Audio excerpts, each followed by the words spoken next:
Hello everyone, Woody Adams again. Welcome back to part 2 of the QuickBooks Online Data Conversion Tool. Okay, so this is post-conversion. I received my email that the conversion was done and I clicked a link to log into my QuickBooks Online file. Before we go there, I'm going to show you a few key things on the other side. Again, the user guide.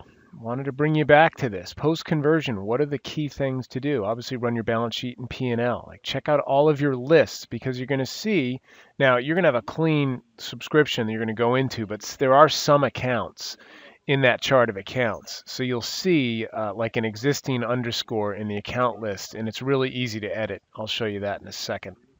A few other key things is that your inventory parts and even two-sided items will come over as single-sided items just with a sales price. So you'll go ahead and change that as well in the preferences and on the products and services list, which is the item list for QuickBooks Online.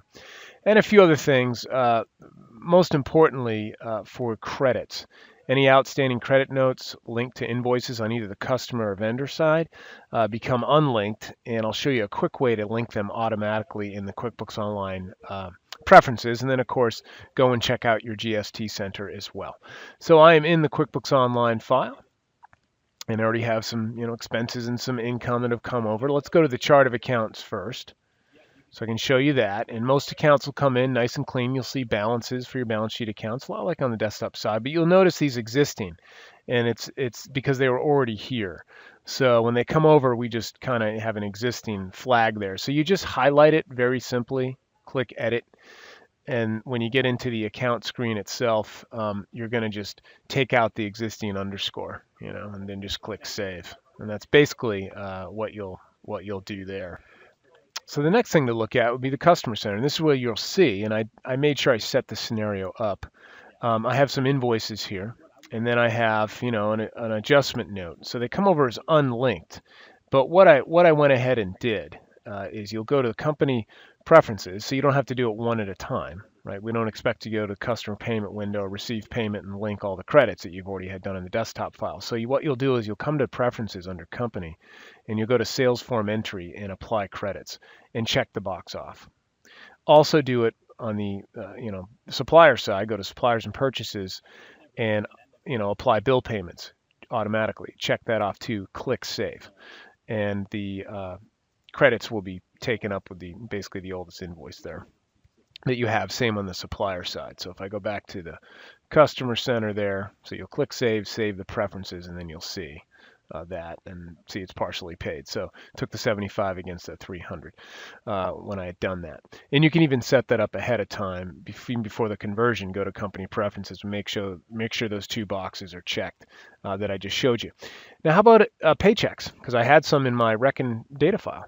So interestingly enough, I'm going to go to banking. Actually, to show you, they come in as journal entries because that's why I would go to banking journal entry. But yeah, let's do that because I can get there the same way. Or run a report, and I'm going to go to recent, and I should have journal entries here.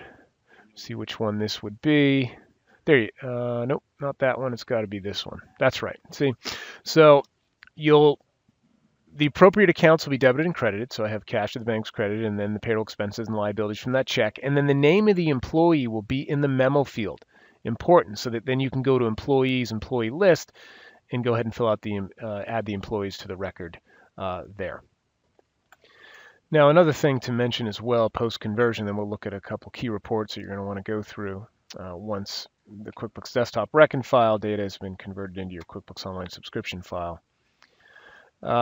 Taxes in the journal entry. So I know in Reckon on the journal entry you have a tax column, but as you showed, if I go back to the journal entries there, you'll see that the journal entry does not have a tax column. So when you do have taxes on this journal entries, we're just going to add a line for the tax payable that's going to be credited in the journal entry. Credited or debited, typically credited, but you know what I mean. So you'll see that there as a line item in the journal entry.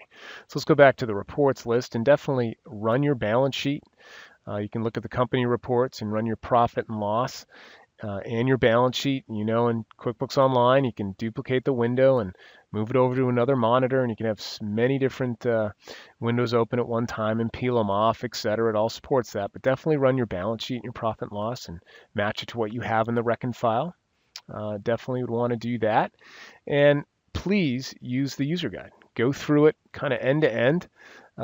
everything that you can expect both pre and post conversion, and then go ahead and start to use your QuickBooks Online subscription with all that data that came over from the desktop Reckon file.